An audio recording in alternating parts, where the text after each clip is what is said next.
participating in this process. We'd like to welcome our new commissioner, Caitlin Jones, who will serve as our representative from the Metro Historical Commission.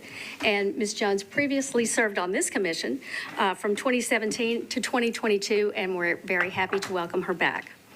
The next order of business is the adoption of the agenda. Do I hear a motion? Move to adopt. I have a motion. Do I have a second? Second. All in favor? Aye. All opposed? That motion passes. The second order of business is the approval of the September 17, 2025 minutes. Do I hear a motion to approve? Move to approve. Do I hear a second? Second. All in favor? Aye. Any opposed? That motion passes. Now we'd like to recognize any council members present.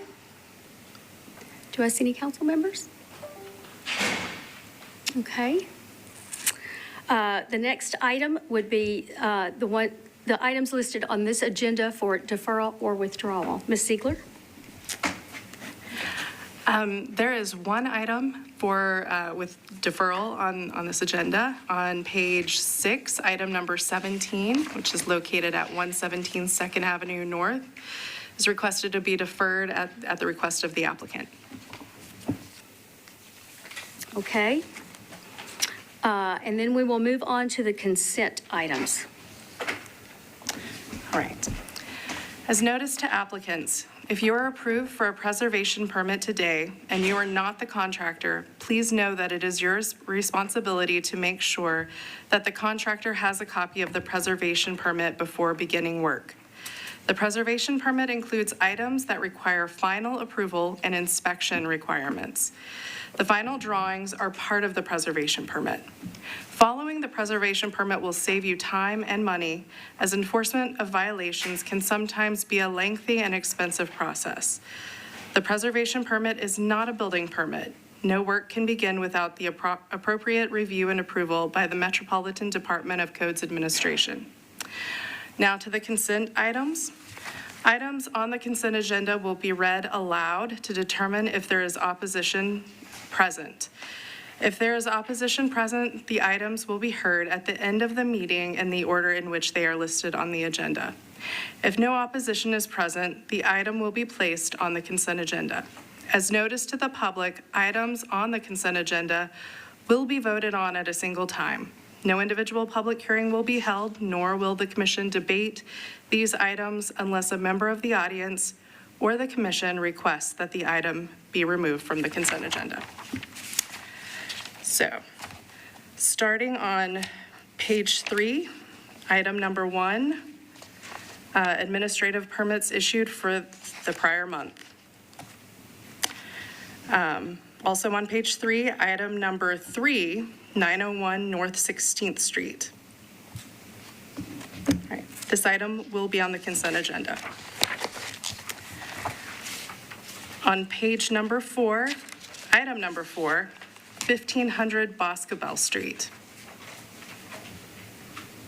This item will be on the consent agenda. Item number 5, 191 Manchester Avenue. All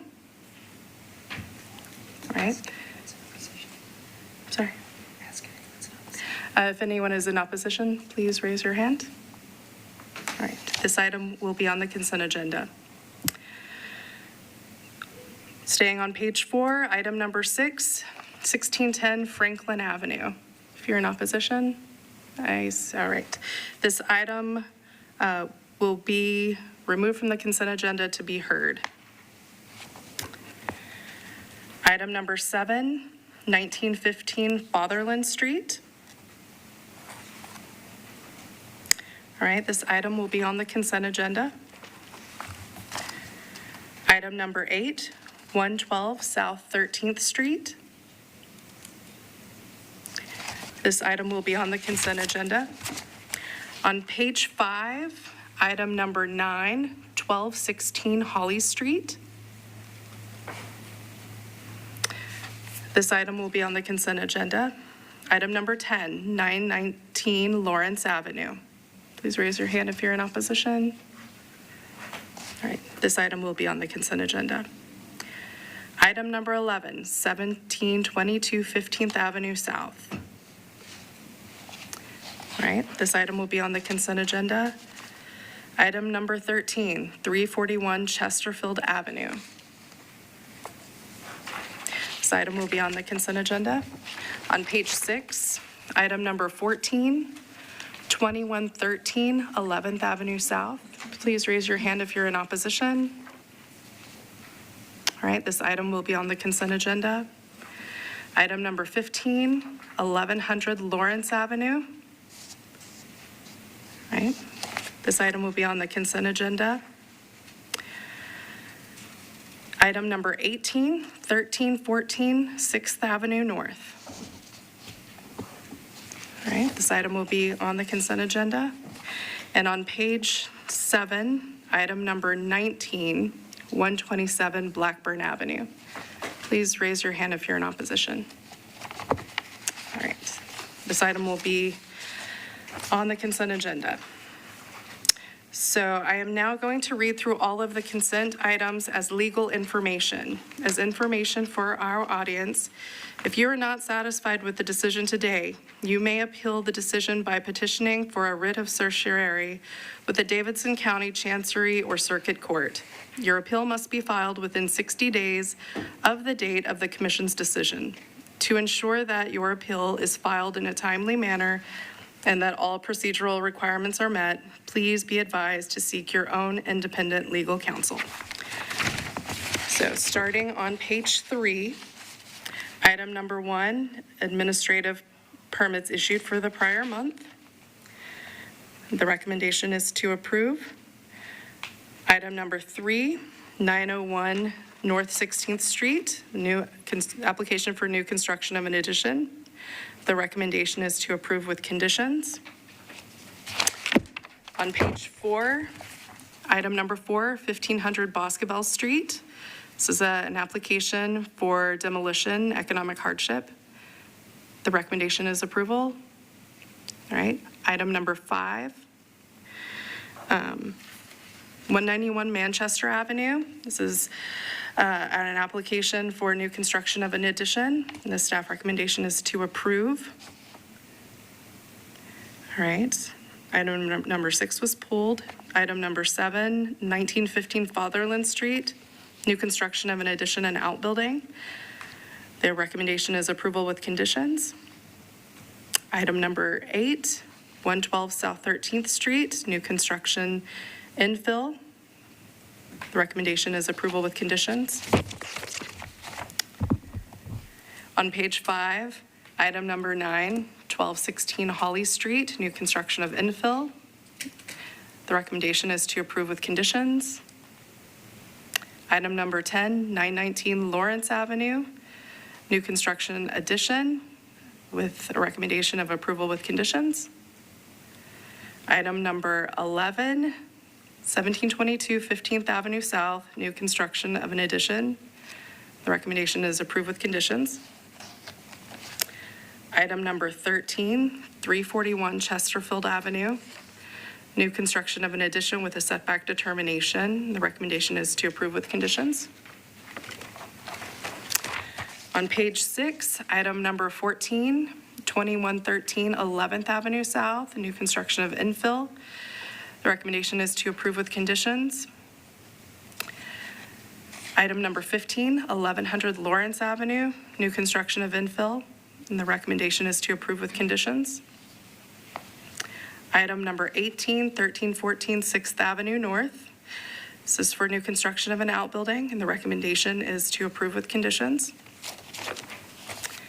And on page number 7, item number 19, 127 Blackburn Avenue, new construction of an outbuilding with a setback determination, and the recommendation is to approve with conditions.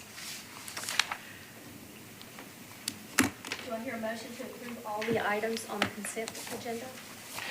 Motion to approve is recommended by staff.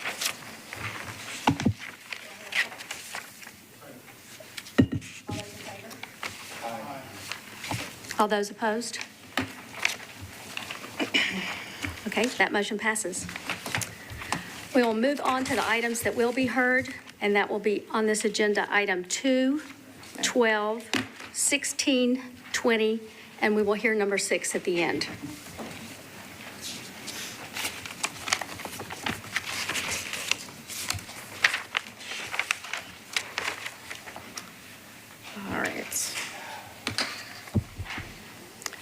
All right, the first item is for 832 to 836 Seymour Avenue. This is an application to amend the existing SP that currently includes properties at 930 McFerrin Avenue, 905 West Eastland Avenue, and 907 West Eastland Avenue to incorporate these 4 properties on Seymour Avenue.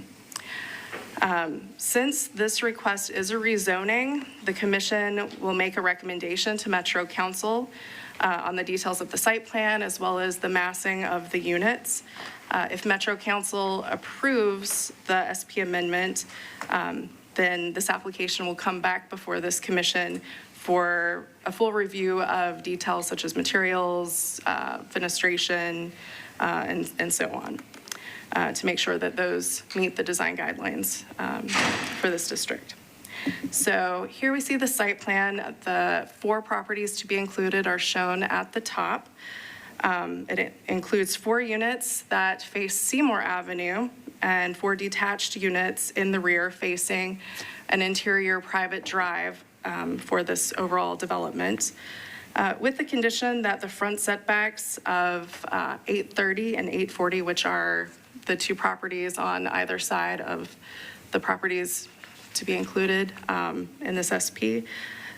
The condition that those front setbacks be shown on the site plan, staff finds that this project can meet the setbacks as proposed. All right. So preservation permits were issued to demolish the existing non-contributing structures on these lots administratively. Since the 800 block of Seymour Avenue does not include any contributing buildings, staff looked at neighboring blocks nearby, mainly the 900 blocks of Seymour Avenue, Petway Avenue, and West Eastland Avenue, which you can see here. The top photo shows some contributing houses along the 900 block of Seymour Avenue. The lower photo shows the historic context on the 900 block of Petway Avenue. And then moving along, the top photo on the top shows contributing homes on the 900 block of West Eastland Avenue. That being said, we do have to acknowledge the infill at the corner of Seymour Avenue and McFerrin Avenue that was approved in 2018 and the base zoning there is different than other properties on this block of Seymour Avenue. So taking into account, so after reviewing the context, staff recommends that the massing for the units oriented to Seymour Avenue be similar to the infill that was approved at 814 Petway Avenue, which you see here. This would create a transition from the taller infill at the corner to the more interior lots on this block of Seymour Avenue, while being compatible with the overall context of the Greenwood neighborhood conservation zoning overlay, which is more modest 1 and 1.5 story homes. So the application includes a front and side elevation to illustrate the massing proposed for the 4 units oriented to Seymour Avenue. All units are proposed to be 1.5 stories at the front. Staff finds that the number of stories as well as the ridge height are appropriate, but would recommend that the overall width be reduced slightly so that it would not exceed 38 feet. Currently, it's proposed at 39 feet 4 inches. So with this condition, staff finds that the overall massing would be appropriate, as with the 2-story form that's seen at the rear, and the attached garages that are not located at basement level, which those 2 elements typically would not meet the design guidelines for infill for these lots. Staff also recommends that the final SP incorporate some design variations for units addressing Seymour Avenue, just for visual variety along that block. So here's the proposed outbuilding, which they are detached structures, but they are larger than what would typically be allowed for an outbuilding. So Typically, the maximum footprint would be 750 square feet as proposed. The footprint is approximately 1,170 square feet. Staff finds that these units, the massing of these units can be appropriate since they are oriented to that private interior drive, kind of creating a new context interior to this overall development. And in conclusion, staff recommends approval of the proposed amended preliminary SP with the following conditions.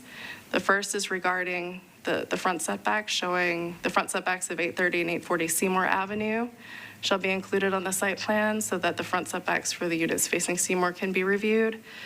The second, the primary building width of the units facing Seymour shall not exceed 38 feet in width. 3, the final SP shall incorporate design variations for the units addressing Seymour Avenue. And then condition number 4, the applicant shall return to the commission for review of materials, rhythm and proportion of openings, utilities, and other details if this amended SP is approved by Metro Council. So the applicant is here. Thank you. Yeah. And applicant, give us your name and address, please. Sure. Matt Sutton, 1506 Sevier Court, Nashville, Tennessee. I'm one of the architects on the project with Fairfax Road Architecture. I just wanted to start by thanking Melissa and the staff for the collaborative approach and all the guidance through this process. It makes it for a great time working with you guys. To kind of expand on what Melissa mentioned earlier, the front houses that are facing Seymour, again, those are ones that we really feel like we study the context surrounding them. We really want them to fit within the neighborhood and looking down the streets and across the blocks for design reference. And that's kind of how we came to those, the size and the proportion and the details that were added to those. I think with the comments about the 38-foot width are things that we can absolutely accommodate.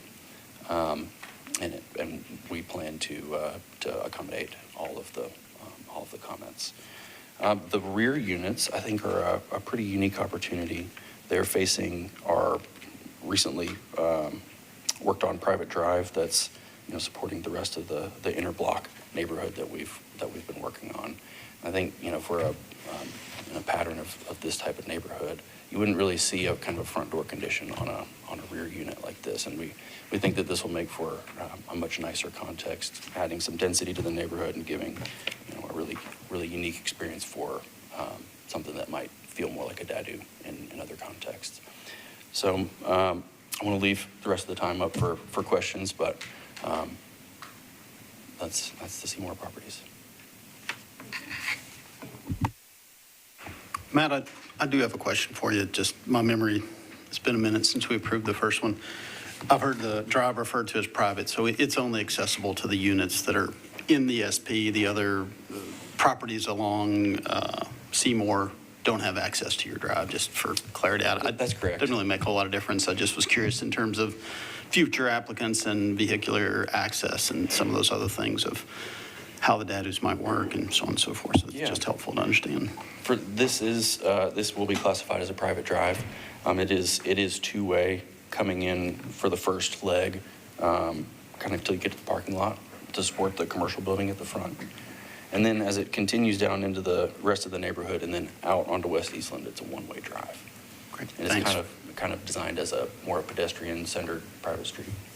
Thank you for the clarity. Absolutely. Anything else, commissioners? Thank you. Commissioners? We closed public hearing. Oh, I didn't open it up. You're right. I'm so sorry. Open public hearing. Close public hearing. Now, commissioners, you can speak now.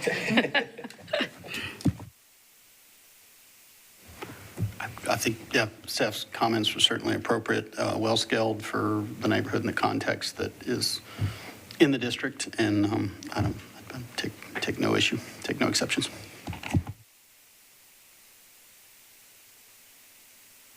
Yes, I think thinking of the context and the with the outbuilding being larger than what's generally approved and different there, but with the context that Melissa and the applicant and Commissioner Mosley have talked about in this situation on this private drive and in its own little neighborhood that it has created, I also am in agreement with all of staff recommendations. So if there's no other comments from any other commissioners, I'll move for approval of 832 through 836 Seymour Avenue, item 2 on our agenda. A second. I hear Commissioner Williams, second. Thank you. That approval is, I think we're charged with a recommendation, so we're recommending approval, I guess, to the. Yes, yeah, recommending approval to the council. That's council. correct. Yeah. Yes, Just Yes, point so of- we're clear. amend Okay. my Um, recommendation. All those in favor? Aye. All those opposed? So that motion passes. The next item on our agenda will be item number 12. This is a request for infill at 940 South Douglas Avenue. The house on this lot was constructed circa 1989 and does not contribute to the historic character of the Waverly Belmont neighborhood conservation zoning overlay. Preservation permits for the house as well as a sizable outbuilding on the lot have already been issued administratively. So, and just a caveat, I did have to turn the site plan, so the orientation's a little different to fit it on the screen because the lot is so deep at 260 feet. So as proposed, the infill faces South Douglas Avenue and appears to have a front setback that matches the house at 938 South Douglas Avenue, which would be the house on top in this orientation. Last year, the commission approved infill at 942 South Douglas Avenue, which is the house on the other side. And that infill was also approved to have a front setback to match 938 South Douglas Avenue. So in comparing this site plan with the one at 942 South Douglas, there were some discrepancies as to where that house sits. And since it appears that the site plan uses the Metro Parcel Viewer to show the property lines and overlays the building footprint on the aerial photography, staff would recommend that an updated site plan based on a survey be submitted prior to issuance of a preservation permit, just so that we can verify that that front setback is where it needs to be. The site currently has 2 curb cuts and driveways from South Douglas Avenue, as well as rear alley access. The applicant requests to retain both curb cuts and driveways. Since the lot is approximately 260 feet deep, staff finds that one curb cut from South Douglas Avenue with a driveway that extends at least to the midpoint of the infill could be appropriate, but would recommend that the one curb cut and driveway be removed. Just looking how the house is sitting on the lot, staff is recommending that the driveway and curb cut on the right side be removed, given the location of the bump out on the infill to allow for that driveway to go to at least the midpoint. So staff would recommend that a revised site plan showing the updated vehicular access and on-site parking as approved by the commission be submitted prior to issuance of a building permit or preservation permit as well. So the nearby historic context includes 1.5-story historic homes. The slide shows the recently approved infill next door is the left. The house is located to the left of the site, and it's the left photo here. And then the house shown on the right is the historic house at 938 South Douglas. Here are some additional context photos. All are contributing houses except for the 2-story units on the bottom, which are infill that predated the overlay. The proposed infill is 1.5 stories with a ridge height and primary width that's appropriate for the historic context. The infill does include side extensions on both sides that increases the overall width by 6 feet. Staff finds that can be appropriate, even though the result is slightly wider than the context, but We find that it can be appropriate since that width is pushed back and it sits well below the primary ridge of this infill. So here are the other side and rear facade, or rear elevation. And in conclusion, staff recommends approval of the proposed infill with the following conditions. Condition 1 and 2 are standard conditions regarding the finished floor height and HVAC location. Condition 3 is that a site plan based on the survey be submitted just to verify that front setback prior to issuance of the preservation permit. Condition 4 is regarding the having one curb cut and driveway be removed. Condition 5, the existing driveway on the west side or the left side shall be extended to the midpoint of the infill, and the site plan should be updated to reflect that. Condition 6, just to clarify that front yard parking pads would not meet the design guidelines here. And then conditions 7 and 8 are standard conditions regarding materials. So with those conditions, staff recommends approval as proposed. Thank you. Sure. Does anyone have any questions for Melissa? Is the applicant here?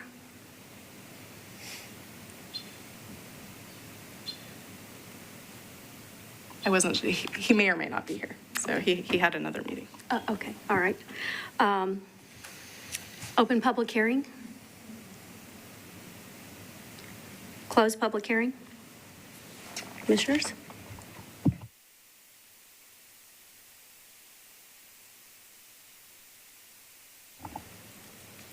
As an item of coordination, once we get that final site plan, having a driveway that passes or, gets to the midpoint of the house, I guess they don't necessarily have to stop it there. It's a 3-bedroom house. And No, they don't have to stop it there. That's just kind of a Understood. minimum to kind of get it past that front corner And- to prevent that front yard parking pad. yeah, so that it's stated, we're trying not to have cars. It's not traditional that cars would be parked in the front yards. And so that's the reason for all that. I'm saying that I'm not telling you your business, but that's the reason for that. The coordination item would be if we're wanting the mechanicals to sit beyond that midpoint and that the driveway and the mechanicals are in this, just somebody needs to give a little thought to that because oftentimes a package unit, you may run out of space there, I guess, kind of what I'm saying. And that if they're going to set it, they don't show any grading. If the high side is on the opposite where we want the drive, they need to put some thought into where's the right place to put that. It looks like the lot slopes front to back, so if it's level at the front, I'm not sure it matters either way. But again, oftentimes we find ourselves, without proper planning by an applicant, we find ourselves solving problems that maybe would have been better solved with a little forethought. And we don't necessarily review what type of mechanical units are there, but certainly we want them placed so that they're not they're less visible from the public right away. That's all.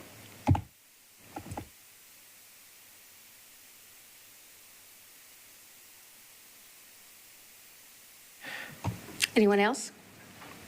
Do I hear a motion? Happy to make a motion. In regards to 940 South Douglas Avenue, I recommend approval with all staff conditions. Do I hear a second? Second. All those in favor? Aye. All those opposed? So that motion passes. The next item on the agenda will be item number 16, 1403 Paris Avenue.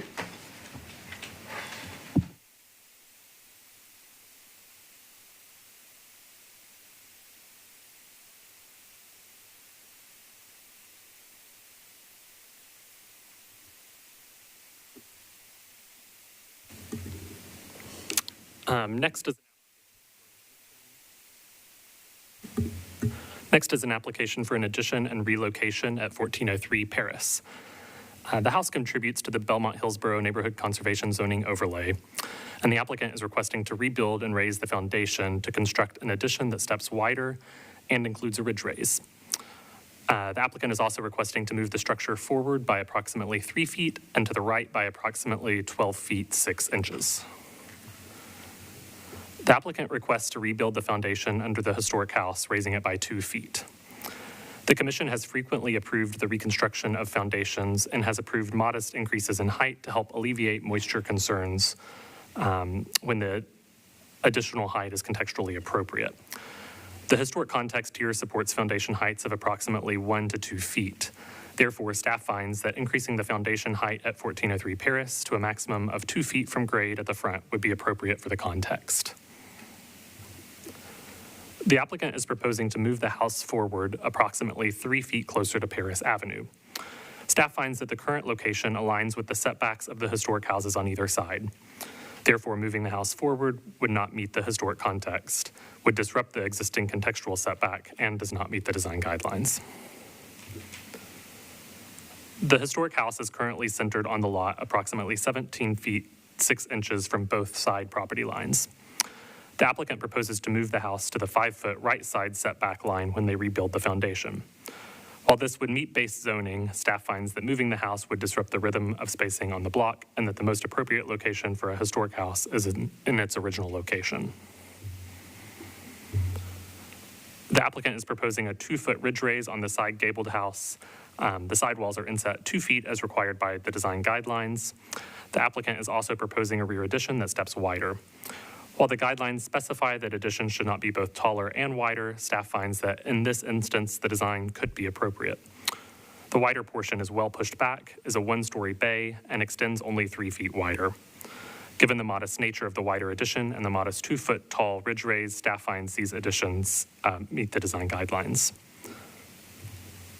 So staff is recommending approval of the proposed addition with all of the conditions shown on the screen. I won't read through all of them, but I'll point out, number 1, the house shall not be relocated on the lot.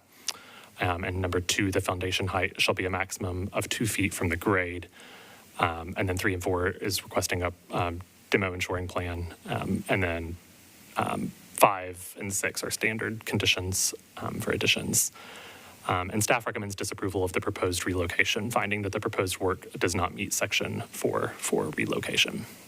And the applicant is here as well. Thank you. Commissioners, do you have any questions for Joseph? And applicant, if you could please state your name and address. And we're having some, a little bit of audio issues today, so if you could kind of lean into the microphone. Sorry. Yes. Yes. Hello. My name is Blaine Bonadise. I reside at 1606 Linden Avenue. I was contacted by the owner to consult with him on this project. In addition, we consulted with a number of structural engineers, 3 to date, one of which has done a report, which I think is included in your packet. In addition, we had the Metro framing inspector, Chuck Hayes, come and take a look as well. I think the picture that was presented on the very first slide is probably the most bucolic view of this house. If we were to look at it, more in true elevation, you could see that the roof drops up to about 12 inches along that ridge. So a little deceiving what you're looking at in that picture, especially with the blooming tree, et cetera. This house is full of water, rot, decay, the construction methods, which I'm happy to get into. In particular, there's no floor plate. There's just a rim joist, and the studs, I think, were lifted in place one by one, as opposed to constructed on the floor and flipped up like we do conventionally. This house originally was, according to the structural engineer, on piers. And at some point in the 60s, the block was put underneath the rim joist. Most likely, the piers were higher than the block because they probably just lowered the house. So I think that, 2 feet 8 inches is what we're really looking for. Basically, that's, it's 4 courses of brick. That's all, 4 courses of block, I'm sorry. I don't have any issue with leaving the house in the position that it is in relation to the front setback. We've had 2 surveys done now, and there's a little bit of discrepancy, and by visual, observation, it's fine right where it is. I thought we had more room than we actually do, so that's not an issue. We can take that off the table. If you go to the site plan, so Paris, the driveway that you see is the low point of the street. Comes like this. So there's an incredible amount of runoff that comes down that property, down that driveway in particular. It goes to the rear, which there's a big, huge ravine back there that carries the water, I think, towards Sevier Park in that direction, to the east, I believe. So we've got a huge amount of undermining that's happening with this house right now. And for us to be able to shift that house to the left or to the top of the page as you're viewing it will enable us to do all kinds of things. We've consulted with some house moving people who are very few and far between these days. So, but the means and methods that they suggested is that if we take that footprint and shift it, we can take the house and move it more gently in one direction. And that way we're not working exactly underneath the existing footprint of the house, which is going to be very difficult to get a machine in there and to dig new footings. Typically, the rule of thumb is you need to be about 3 feet, 4 inches away from a foundation so that you can do an 8-inch course of block with a 2-foot footing and still be far away enough from the house in order to not to undermine it. I do want to mention one thing about the code. The code refers to relocation as moving a historic building from its original site. It also refers to moving a non-historic building or to within the district and out of the district. We are not relocating this house. So the code actually refers to from one site to another site. So I think that we are not relocating it, we are adjusting its location on the current site for a number of different reasons. The water, the difficulty, in particular, the house, I think, was lowered from the piers to the block. We're going to have to lift it up and move it slightly. And again, I think there's a number of examples on that street in particular where there's 5-foot setbacks. So it says in the code that moving a building from one location to another, if we're going to say we're relocating it,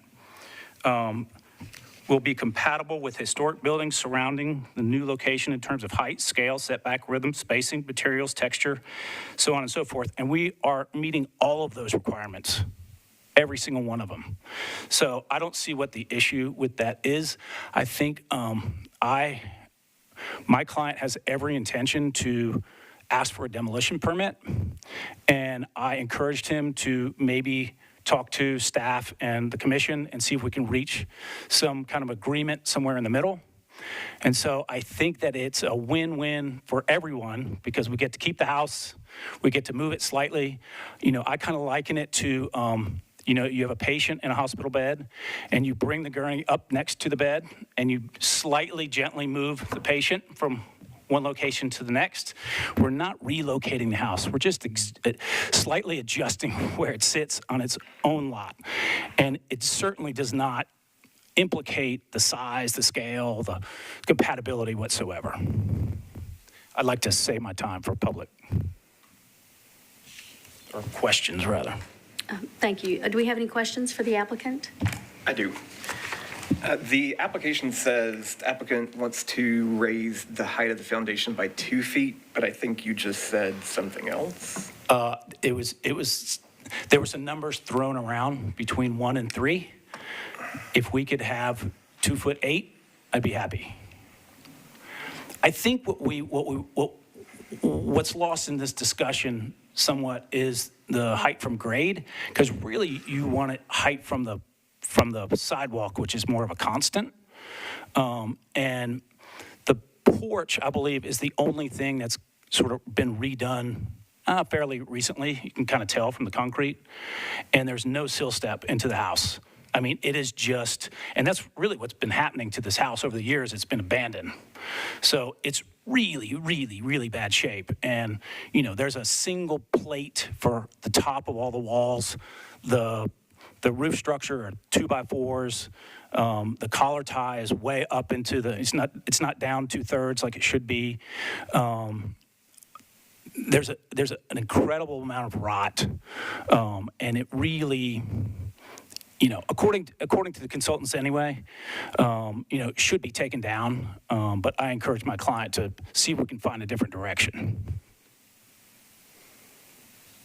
I have one quick question. You said moving the house to the setback line would allow you to deal better with the water, and you said, and the construction of the new foundation, you said, and other things. Just curious, what other things? I think to keep the house in as much intact as we possibly can.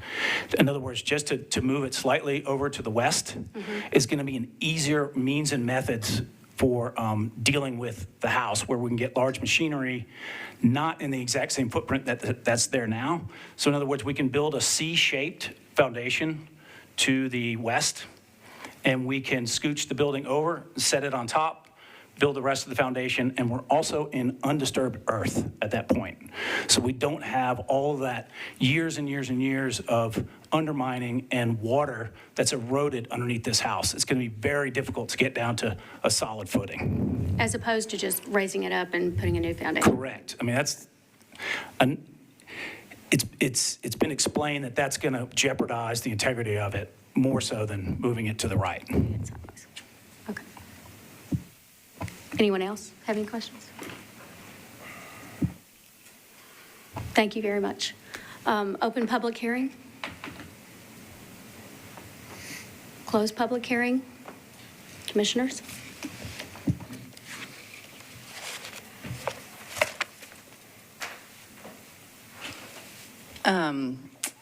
For just a couple of things regarding the ask for more of a foundation raise. I mean, we don't have drawings for that, so I'm uncomfortable even discussing that.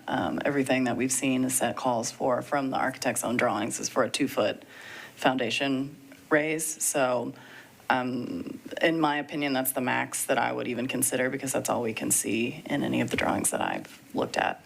And then as far as, which again, I'm okay with staff's recommendation on that, as far as the 2 feet.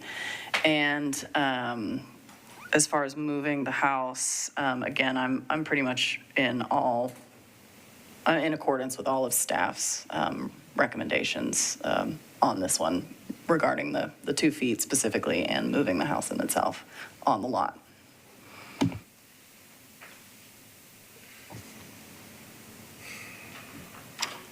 Anyone else want to weigh in?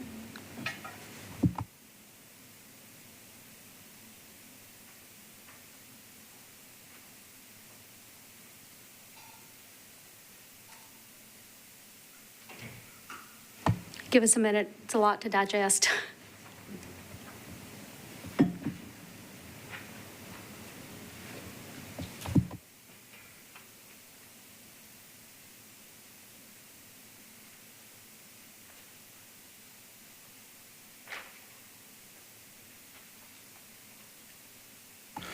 I think the staff's analysis, I agree that the staff's analysis on this one's pretty sound.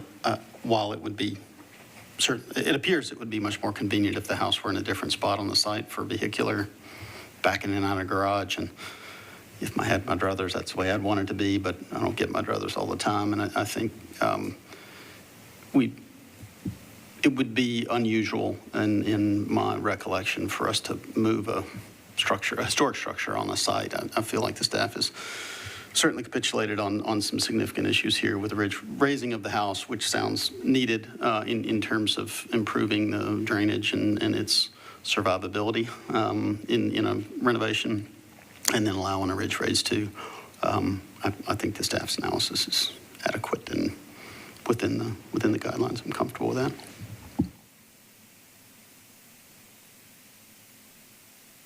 Would you like to make a motion? Sure, with respect to, let me get to the address here, sorry. Yeah, Thank you. 1403 Paris Avenue, move approval of the application as presented with the staff's recommendations for approval. Do I hear a second? Second? Second. Okay. All those in favor? Any opposed? That motion passes. Next on our agenda would be item number 20, 4811 Elkins Avenue. The next case is an application for demolition of the contributing house at 4811 Elkins Avenue, asking for economic hardship. The house at 4811 Elkins is a circa 1914 bungalow-style house that contributes to the historic character of the Park and Elkins neighborhood conservation zoning overlay. A preservation permit to demolish an existing outbuilding was issued administratively in February of 2025, and the commission approved an addition to the historic house and an outbuilding in the rear yard in February of 2025 at the MHZC public hearing. As work began on the addition, the applicant discovered some deficiencies with the historic house and decided to request demolition. This slide shows the exterior of the house after all of the non-historic siding was removed. The historic siding remains, and it appears to be in good condition. This slide shows the interior of the house. The applicant has completed interior demolition. The applicant has provided one engineer's report from Anthony Locke. The report discusses issues with the house, such as deterioration of some wood framing members from decay, overloading, and termite damage, and foundation issues. Staff recently visited the house and observed the issues discussed in the report. Staff agrees that repairs will be needed to some of the framing, and foundation work will likely be needed. Repairs and reinforcement are often necessary in structures of this age, but rarely require full demolition of the structure. This slide shows the existing foundation. It is possible that the house will need to be supported or lifted in order to make the necessary foundation repairs.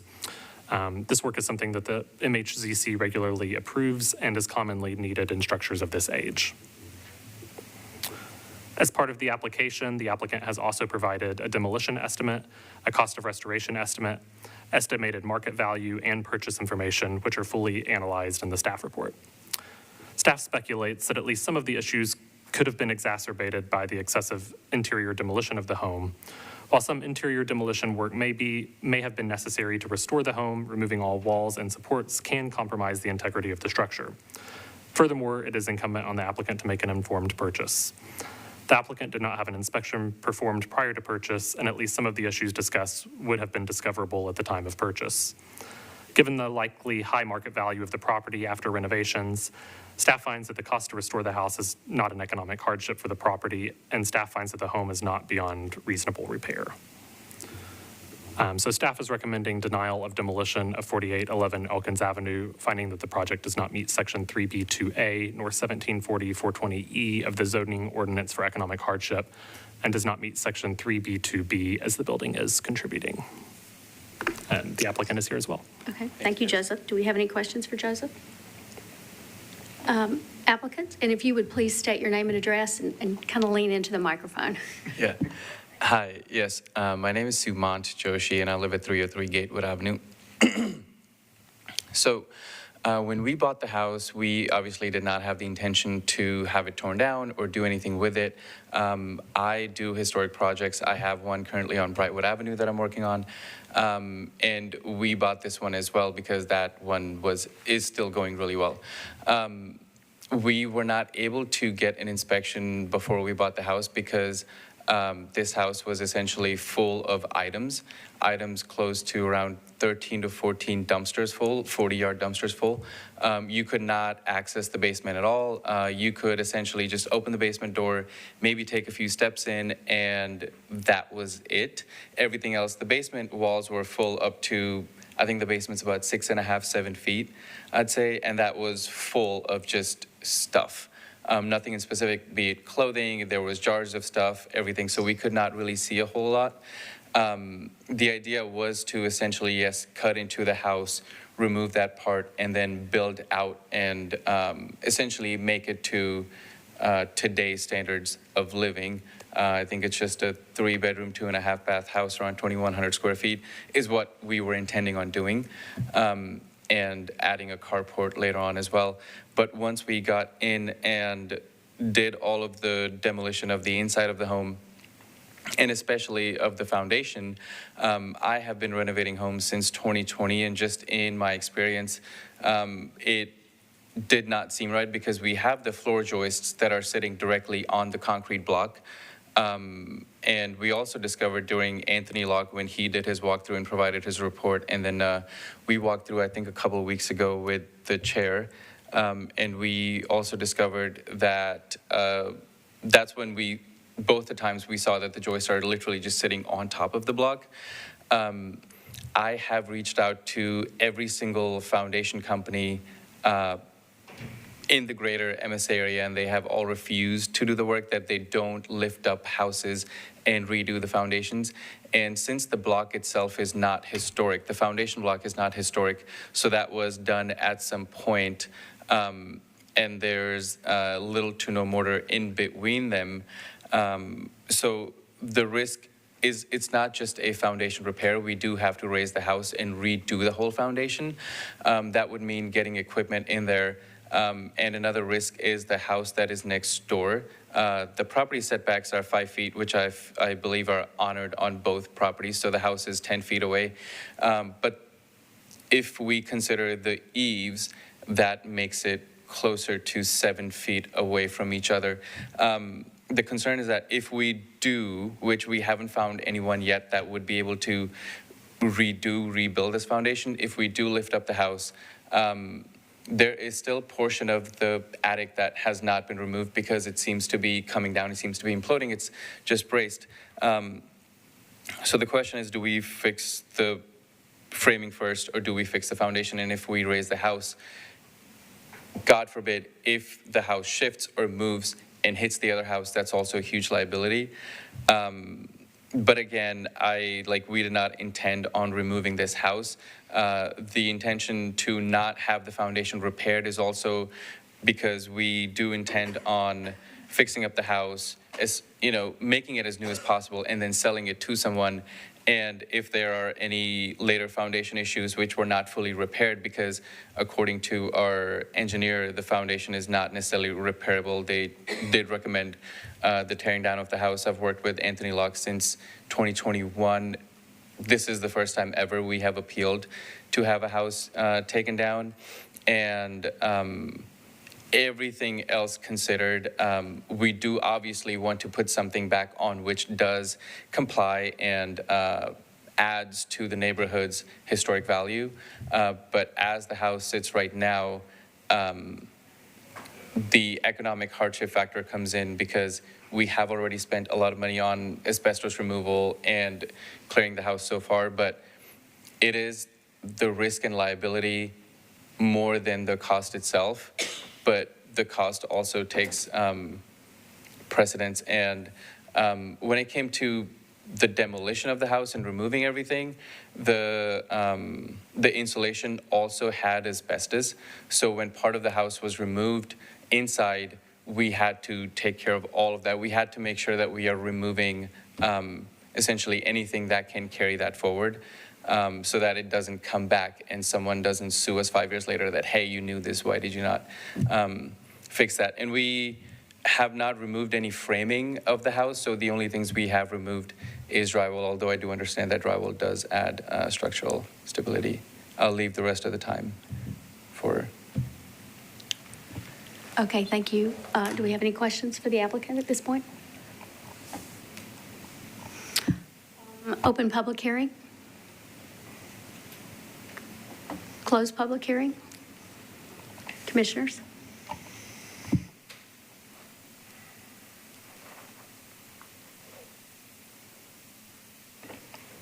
I just wanted to call that Commissioner Stewart sent in a letter for this one in the public comment of our packet. Commissioner Stewart was on the site visit, so he submitted a letter under public comment.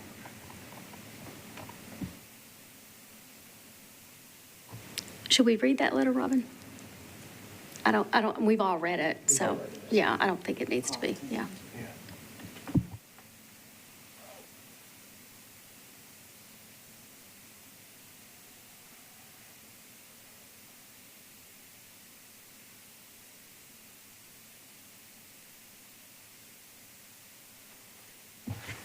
These decisions are always really hard, so it takes us a while to kind of get our head around it, so.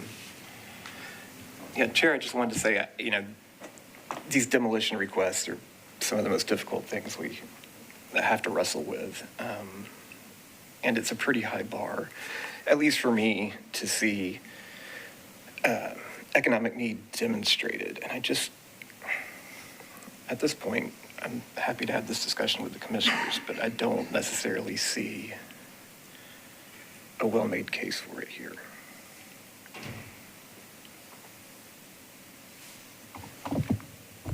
I was unable to visit the site, but I'm curious if any of my colleagues here were there, if you'd like to hear your thoughts.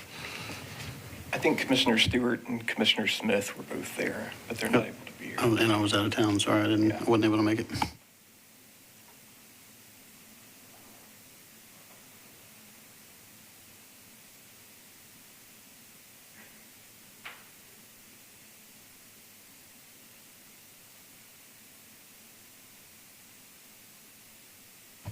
Does anyone want to attempt a motion? Or we still want to think about it a little while?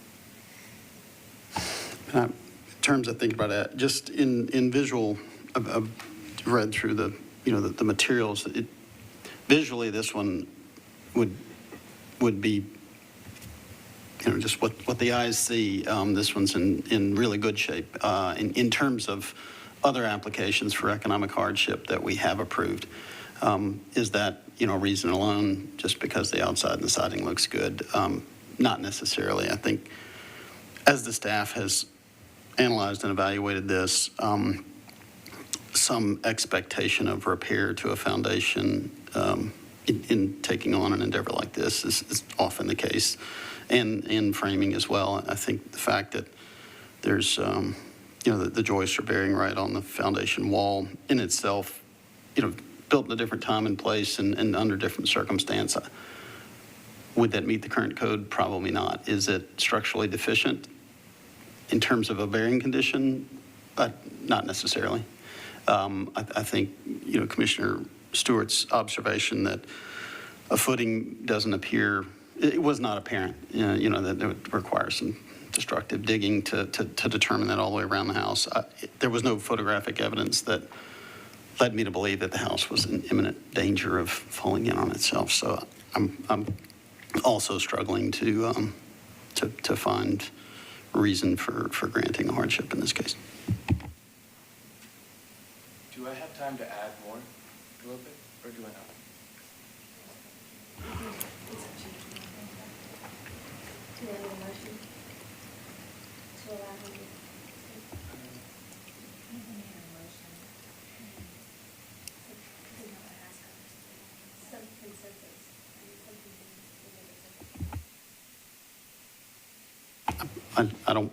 This is a serious issue for this applicant. We're here. I'm granting and reopening the applicant reserves some time, so certainly. Sure, go ahead. We definitely understand anytime we buy a house that it will need work, and there's a lot that it takes for us to really think that, okay, we should really take the house down. Considering I stopped doing normal houses and I started doing only historic homes because there was more character, it was more fun, and they took longer, which is fine. It was mainly the foundation that led us to this point where we thought that it would be best, not just for the neighborhood, but the people who are going to move into the house after the house is done, the people who do live next door currently. And Yes, there are no footings when they redid the foundation, but obviously there was no way that we were gonna ever dig or even try to see or do anything like that. We just wanted to present things however they are and how they sit currently. I completely respect and understand y'all's decision. I really do. It is definitely hard. That's all I wanted to add on the foundation part. That's all, yeah. Thank you.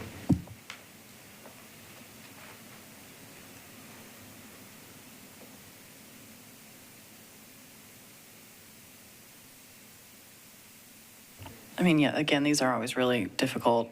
Again, this is my first meeting now, but I have been in this for 5 years previously in a previous life. But yes, I mean, they are really difficult. I do appreciate all the information and also the staff's really detailed information. I wasn't able to attend the walkthrough due to just being a member of the commission, but yeah, I'm still in agreement with, I think, the way that my previous two commissioners who have spoken are thinking. So I always appreciate hearing from Commissioner Stewart, an architect, and also Commissioner Mosley, an architect, on these things.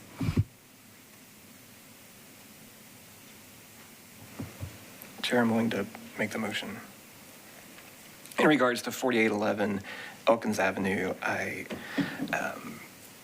recommend that we go with staff and disapprove the demolition for economic hardship. Do I hear a second? Second. All those in favor? Aye. All those opposed? Okay, that motion passes. The next item on the agenda, well, we will go back to item number 6.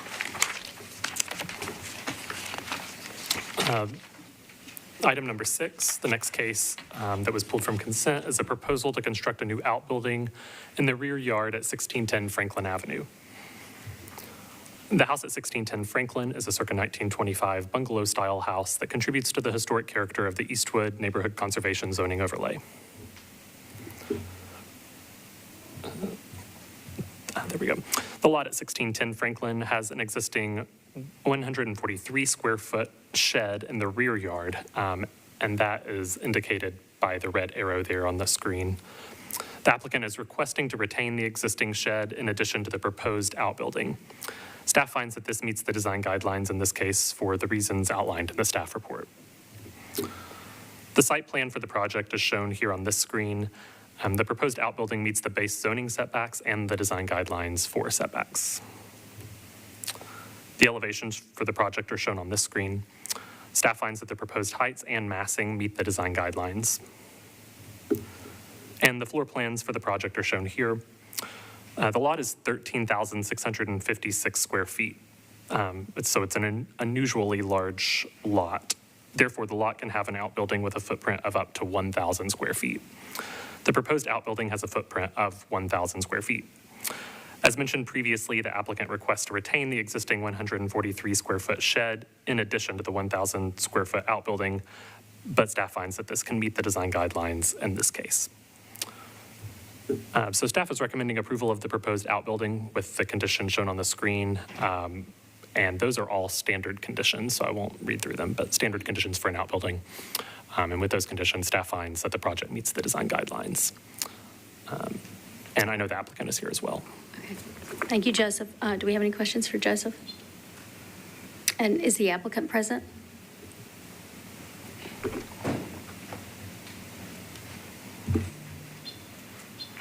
If you would kindly state your name and address, and you're going to have to lean into that microphone. Sure. Eric Jolly, I'm the owner of 1610 Franklin Avenue. Thank you for allowing me to be here today. I think what I'd like to do is a couple of goals, right? Demonstrate a little bit about who I am as far as preserving historic integrity and construction, as well as why this project will mutually benefit all parties. So I kind of put this together a little bit again to show my history with historic homes. Grew up in Kentucky, about 2 hours from here on a farm, 1863, preserved my grandparents' farmhouse. My dad grew up in this house. I had a lot of memories with this house. It exists today for my kids. We've got 2 kids, single dad, and for generations to come. All my cousins come to this now. We do family reunions. It's really a place to disconnect from the city and from the noise. And this has been my intent with all my historical preservations. And you're going to see kind of a similar stories that historic homes that I've restored here in Nashville over the last 20 years. And again, integration of materials to just ensuring that the continuity, the seamless design, and people can not only reminisce about memories, but create memories to come. So go forward, please. So these are 3 projects that I have owned and lived in over the last 20 years in Nashville. So I'm not a developer. I enjoy restoring homes. Part of my work stream is doing old house consulting. And these are 3 that over the course of the last 20 years I've owned. Sean Alexander, I think, has been, I think he's retired, moved on to better things or other things, but he was our contact at the time. And I'm going to show and demonstrate a couple of these really quickly, before and after. So the most recent one was in Sylvan Park, 4411 Park Avenue. You can see the before picture. Took this down to the studs, went underneath, and a lot of this I do myself. I enjoy the restoration. The front door, for example, I went to a preservation station, found 2 doors from 1890. They brought them down from a school in Philadelphia. The beams came from our farm in Kentucky. I put things back together the way I feel, again, seamless continuity, neighborhood preservation, respect for neighbors, and again, pleasing to look at.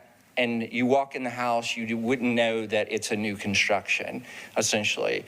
Flow, seamless continuity, integration. Next one, please. 2409 Belmont Boulevard. It's 1930 Victorian, square columns, Dutch hip roof. This was I think a bank, Reno, or and we ended up getting this house, lived there for about 5 years before we moved to Sylvan Park. Added a detached garage studio. Again, the front door, you see beams. Again, tasteful, seamless integration into the neighborhood. Next one, please. Hillsborough Village, same right behind us, I think at the, on the diagonal block, 2512 Oakland Avenue. It's 1920s Foursquare, detached garage. I actually put that mantle back together myself to make sure it passed codes, because gas, as you guys know, is the #1 fire hazard in a home. So again, I enjoy doing this myself. Growing up on a farm, duct tape, super glue, a mallet. If you can't put it together, then it probably needs to be gone. But in my this is keeping everything historic and preserved. So we'll move forward. So this is why I'm here, right? So why did I move to East? I've lived in Hillsborough Village. I've lived in Sylvan Park. The best, in my opinion, historic details in the city. And I want to preserve this lot, this house, again, mutual benefit to my neighbors, in 100% compliance with historic outbuilding design. Of course, you heard Joseph, the lot is excessively large. This particular outbuilding, I have no intentions. I'm there every night. I'm a single dad. I'm there every night, work from home. There's minimal disruption to neighbors. It is quiet, and that is my goal, is to keep it quiet. It's just to maximize the value, not only for my lot, but for my neighbors' lots as well. And again, the goal is a seamless integration. When this is built, Steve Oakley, my architect, is here. I've worked with Steve many years. He knows my goals. He knows my design style. He knows my elements. He just helps me put it on paper, and then I put it together. But again, I am in 100% collaboration with all parties. More than happy to have cookies and cornbread on the front porch and talk about it. But again, my goal is, again, maximizing property value, mutually benefit with all and this fits within design compliance. These are just some examples throughout the neighborhood. Down the street, 1414, I think there was a question about the 1,000 square foot footprint. That does not equal the house square footage. That is what is allowable per historic. It's just the base footprint, right? And so I think there were some questions about that. I actually went and measured 1414, 1412 as they were building them because I was interested, like how big, what is this even going to look like? What is a lot this size is actually going to accommodate? There's a couple other ones that are in construction or just been completed. The 1109 Calvin, 1.5 stories. The 1116 Orway, 1.5 stories, no garage doors. You can see the Stratton, you see the 409 North 12. Just some examples, most recent examples of DADUs and properties that have been built on historic overlays. So I want to address some concerns here as well, just distance, overall distance. So what I've tried to do is demonstrate, from 714, 712, over 140, 150 feet to the actual property that will be built, outbuilding that will be built. This is almost 1.5 times greater than the distance across from the neighbors, or even a duplex across the alley. So in my opinion, why is this important? Minimal noise concerns, if any, from this. And again, I do not want noise. I do not want parties. I'm not that type of person. That is not my goal. My goal is just to, again, maximize. It's a big lot and do it with seamless integration with the neighborhood. So again, just in summary, just want to demonstrate, who I am, preservation with architectural design, compliance to historic, continuity in the neighborhood, and with the utmost neighborhood respect. So with that, I'm open for questions. Thank you. Any questions for the applicant? Okay. We will now open public hearing. Yeah, come forward and just state your name and address, please.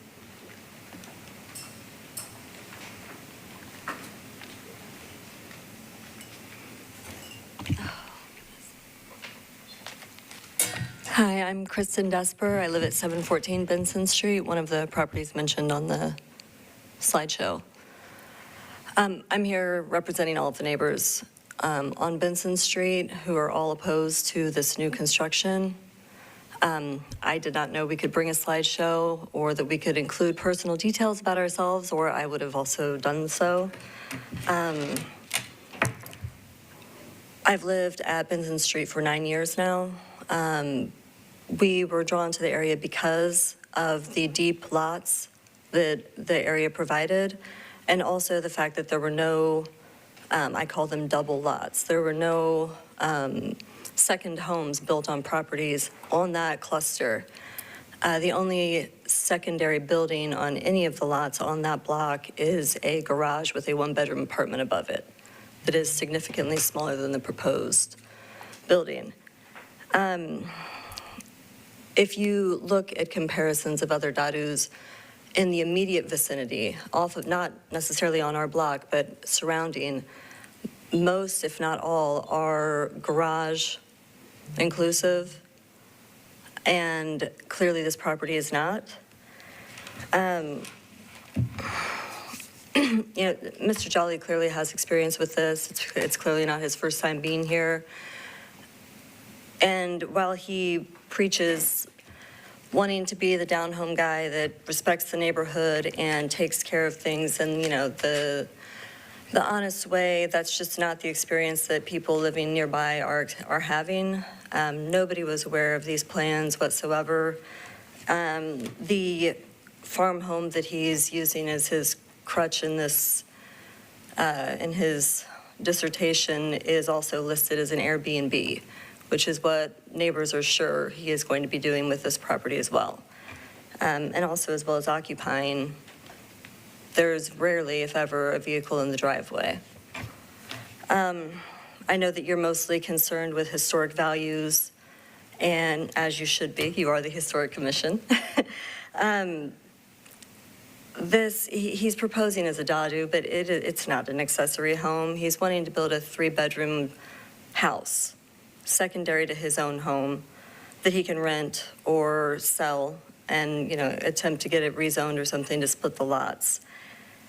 It doesn't fit our neighborhood's aesthetic, and it is going to significantly affect the lives and the property values negatively of those surrounding him.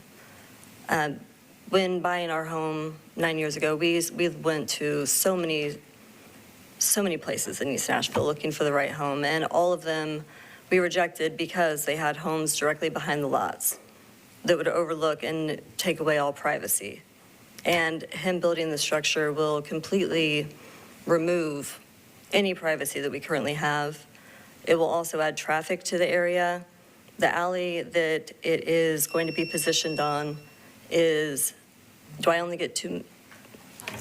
So he gave his dissertation the whole time, and I get the 2 minutes that he leaves me to say that it's going to negatively affect us? The applicant receives 10 minutes and public 2 minutes each. 2 minutes. Oftentimes, we have multiple people who come for the public hearing, so they get 2 minutes each. Okay, well, I appreciate your time.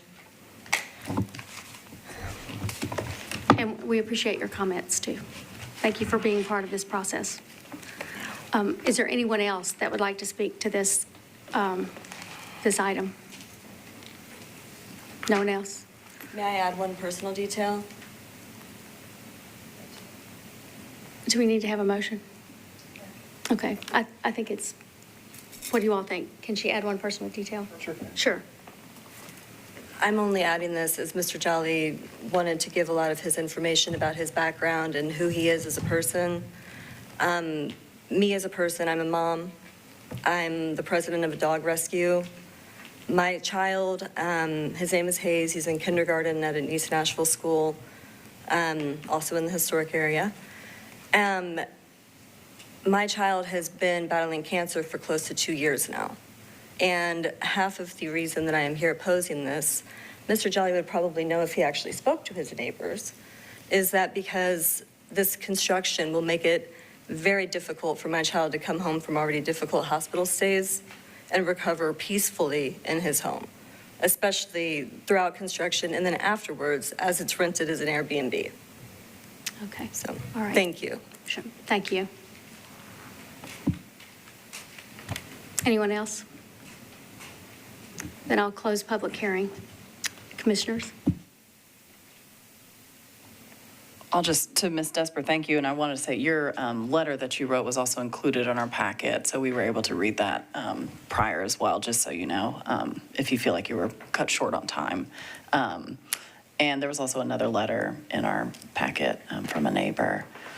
And then as far as my comments on this, while just to, remind the public, and again, y'all can probably remind me on some things, but, our purview doesn't look at use of any sort in this commission. So whether it's, we don't deal with anything to do with, it's going to be an Airbnb, it's going to be we just see the structure. We call them the same things because we are looking at the exterior and if it fits within the guidelines. And with this, there are very set guidelines for dadus or outbuildings that is kind of a numerical equation for lot size and what they can be. And so with that, I think, Joseph has done, a good job of that, at least with the size and structure of the building. But so again, it seems like there's a lot going on in that area, but we don't really deal with any of we don't deal with any of the use at all, just for the public and Ms. Desper and the other neighbors' information. Thank you, Caitlin. I don't have anything necessarily important to add other than the other, although the names are spelled the same, I was not submitting. I have met the other Mr. Mosley. He's a great gentleman, broker who I'm come into contact with occasionally, but we are not one and the same.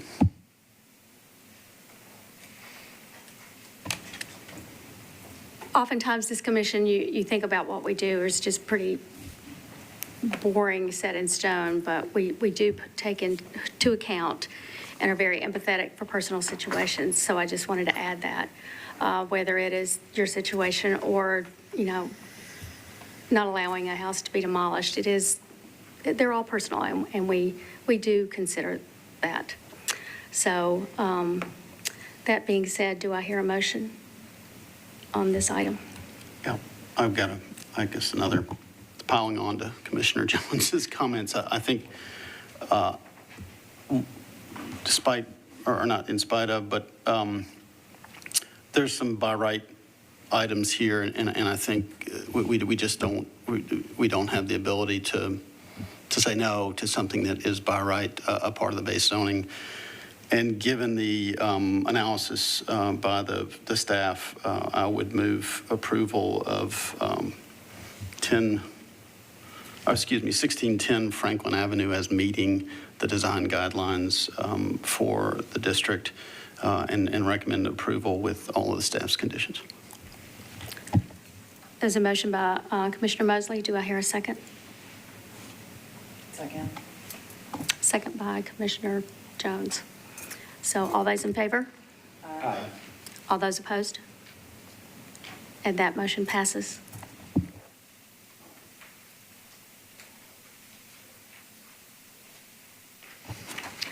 The next items on our agenda are just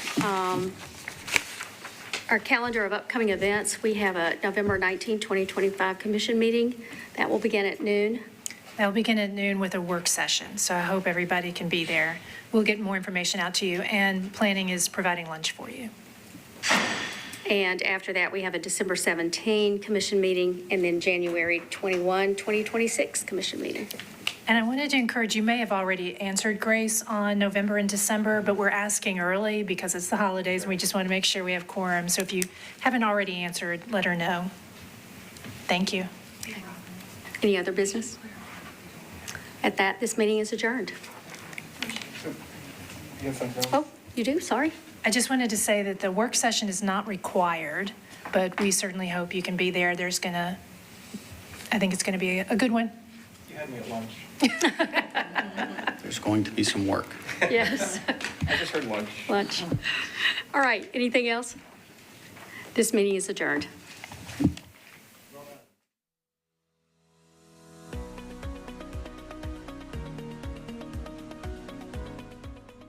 This has been a service of the Metro Nashville Network.